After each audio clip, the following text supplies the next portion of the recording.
Hello mes gourmands, si toi aussi t'aimes bien le riz au coco, je te propose une autre recette que j'ai vue sur une chaîne TV indienne de cuisine, spéciale cuisine. Je vous dis que c'était trop bon, vraiment hein, ça change du riz au coco qu'on a l'habitude de manger tout le temps.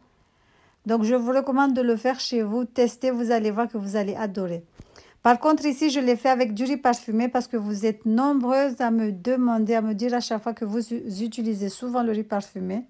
Donc, j'essaie un peu de faire les deux, le basmati et le parfumé.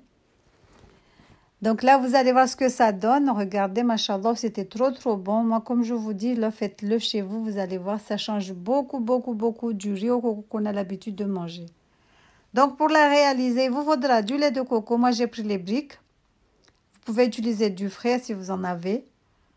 Et du riz parfumé ou du riz basmati. Donc, moi, j'ai mis 5 tasses de riz parfumé. 2 oignons, mais vous pouvez le remplacer par des échalotes. Là, regardez, j'ai toujours ma bande, ma tendinite. Donc, dans une casserole, vous allez venir mettre une cuillère à soupe de beurre clarifié ou remplacer par la matière grasse que vous aimez. Donc là, j'ai vu que la casserole, il y avait un tout petit peu d'eau. Je vais venir la sécher un tout petit peu. Après, je vais rajouter le beurre clarifié et les oignons.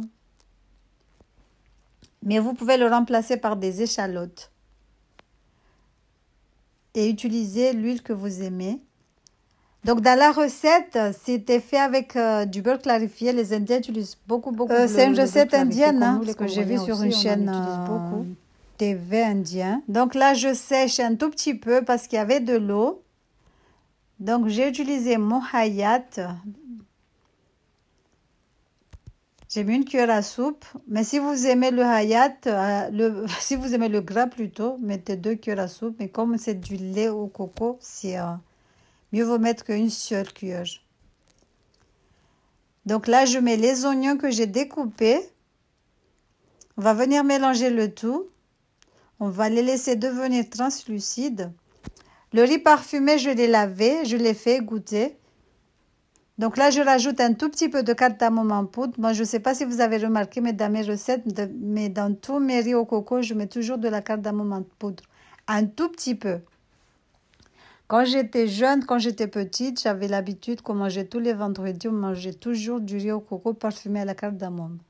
Je ne sais pas pourquoi, mais tous les vendredis, on mangeait ça. Et les dimanches, c'était le pilau, le biryani et tout ce qui va avec. Mais ça date. Hein. Donc, bref, voilà, j'ai mis les oignons. Après, on va venir ajouter directement le riz qu'on a lavé, qu'on a égoutté.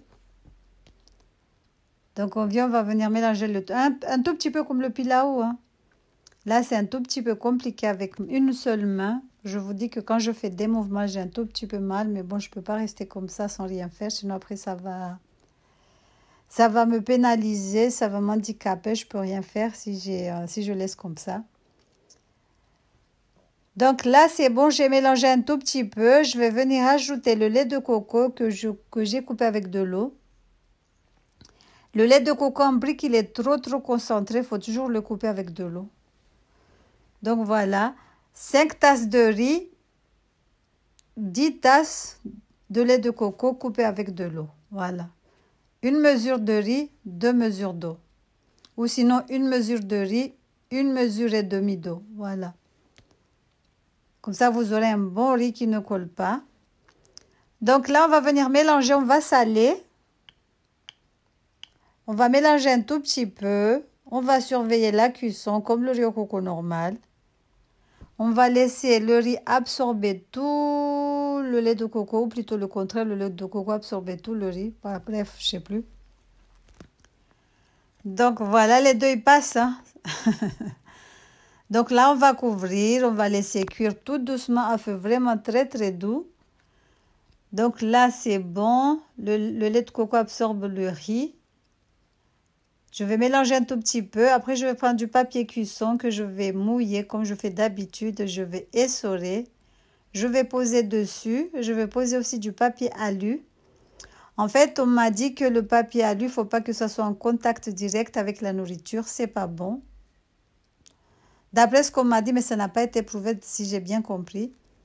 Donc voilà, regardez ce que ça donne, machallah.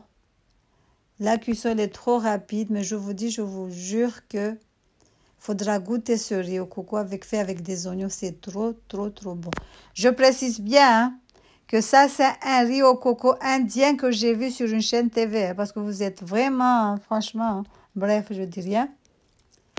Donc voilà, moi je l'ai accompagné avec un bon madaba, avec du lait caillé et du tibé. Voilà, j'espère que cette petite recette vous aura plu. N'hésitez pas à liker, à partager, à commenter. Et on vous dit à la prochaine, Inch'Allah. Salam alaikum. Tchuss.